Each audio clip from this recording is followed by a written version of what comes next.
بسم الله الرحمن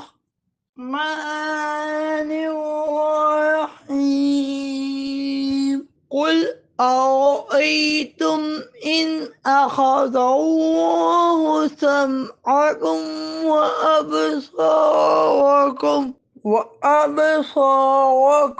وختم على قلوبكم من إله غير الله يأتيكم به انظر كيف نصرف الآيات ثم هم يصدقون۔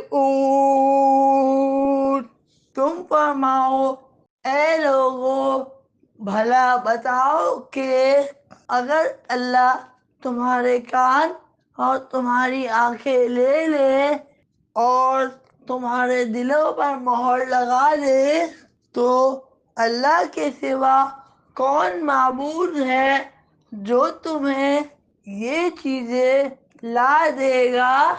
دیکھو ہم بار بار کیسے نشانیاں بیان کرتے ہیں، پھر بھی یہ لوگ منہ پھیرتے ہیں۔